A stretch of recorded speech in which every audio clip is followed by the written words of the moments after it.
Australia's 4.3 million young people aged 12 to 25 are on track to be the first generation worse off than their parents. They have the same fantasy as generations before them, get a good job in order to raise a family and buy a home. But for many, that now seems like a pipe dream, here in Australia at least. Matt Britton is an author and leading expert on the millennial generation, having consulted for more than half of the Fortune 500 over the past 2 decades. He joins us now in the studio. Matt, welcome. Thanks. How did you settle on studying millennials? You're described as a millennials expert. Yeah. Why were you keen on focusing I have on a them? fascination with the millennial generation because they are really a different species than every human that's existed before them. And the reason why is they're the first generation to grow up with the internet in the household. So the access to information, rapid communication, the empowerment to kind of disrupt major industries really makes them different. Yeah. And I was really fascinated by the impact that they're going to have on the future of the business and cultural landscape. And you say they have this access over ownership approach. Explain for us what that is and what's driving that. Well, I mean, we're moving into a very service-driven economy, and consumers now have the ability at the touch of a finger to access a car via tools like Uber, or to be able to access a home anywhere in the world with tools like Airbnb. And they would much rather access the expensive homes and cars and even clothing with new startups like Rent the Runway than buy them. And with the savings that affords them, it allows them to pursue experiences and travel, which is really a much bigger interest with this generation because the whole world is really within their fingertips right now. But is that being driven by a lack of money more than the new kind of technology? I don't necessarily think it's being driven by a lack of money. I think it's more being driven by the fact that consumers right now, the young generation, their personal brand, their social currency is being defined by the experiences they are able to achieve versus the products they're able to communicate. The new status symbol is the status update. So when they share something on Instagram and that they've gone to a festival or they've gone to front row of a game or something like that, it buys them social currency, and that social currency impacts the relationships that they have, the jobs they're able to achieve, etc. So it's a whole different world than in the 90s and 2000s when early 2000s when consumers would go after those cars, houses, sneakers, and watches as a way to define who they are. But do you think they'll still have that access over ownership approach when they're into their 30s, or will they get to the stage where they do want to settle down? Well, I think they'll settle down, but settling down for this generation is going to look a lot different than settling down in previous generations. Yeah, well, how will that change? Urbanization, number one. So this generation wants to stay in cities. So the version of moving out to the suburbs and buying that 2-car garage, white picket fence home, that's not what this generation wants. So they won't even be in the suburbs, they want to be right in the heart of the city. The notion of the inner city blue-collar worker is now being pushed to the suburbs. This generation wants to stay in major cities. The schools are becoming better, they're becoming safer, and in a 24-hour news cycle where they want to be where the action is in the cities, and that's being reflected in real estate prices all around the world. Yeah,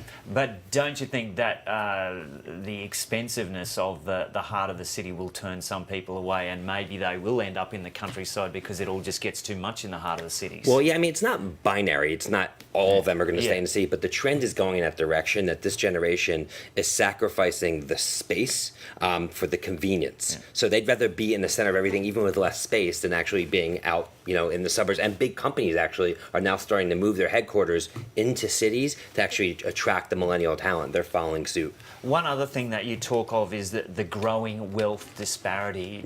Tell us what is happening and why that is happening. Yeah, I mean, we are entering a world of haves and have-nots. You look at the 4 major companies that are really starting to dominate the world: Facebook, Apple, Amazon, and Google, who have over $3 trillion of a market cap. The people that can touch that ecosystem of those 4 companies are ones that are in the right side of the wealth disparity. In many nations around the world, you have the middle class quickly eroding, in some cases evaporating, because manufacturing jobs are getting eliminated, things are getting offshored, outsourced, etc. And those jobs are being artificial intelligenced out of the game. And because of that, we really have a withering away of the middle class, and we're entering a barbell economy. And what are your concerns if that wealth disparity continues to grow? Well, I think that for a lot of nations, it's going to create a lot of social issues, because I think that you're going to have areas of major countries where there's going to be extreme poverty, and with everything that comes along with it, with the crime rates and things of that nature, and you're starting to see it happening everywhere. America, where I live, you're seeing the middle class erode, and you're having,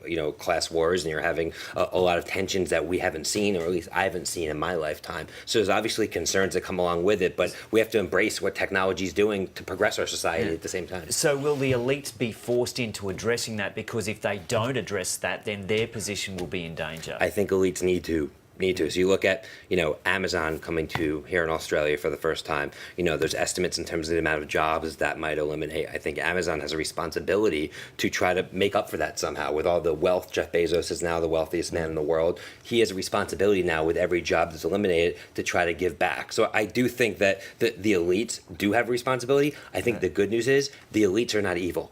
I think that what they've shown is they do want to give back, and they are socially conscious. Mark Zuckerberg and Larry Page and Sergio, they're all really pushing to basically support the middle America with this wealth disparity. But they're going to have to continue to do that in an even bigger way because of this trend. And so what form will that take? Well, I mean, you'd have to ask them. But I would hope that they would find different ways to give back. I'd hope they'd find ways to drive manufacturing. I think in a lot of countries there's such a sense of entitlement that people don't want to work hard enough and as companies get bigger pushes to have greater bottom line earnings, they outsource to China and places where things get manufactured. So I think it's a big problem, and there may not be an easy solve for it. And that's been a big issue here in Australia that you might not be aware of, is that the tax that those companies are paying here in Australia. A lot of people, and the government here doesn't think then they are not paying their fair share. Yeah. Is that something that's happening globally as well? Of course. I mean, Apple has been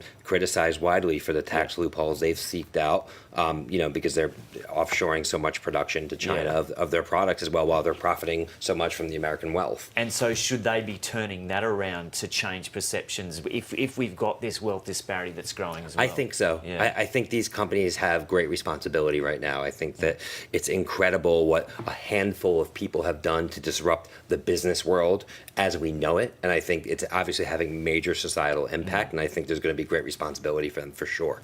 Okay, and just as a millennials expert, I'm keen to hear your view on what's happening with Donald Trump and the extent to which millennials perhaps did not play a part in the previous election. Do you think they will be mobilised to a much greater extent in the next election? I do. I mean, I think that the millennial generation lived through a time where, relatively speaking, they had a pretty good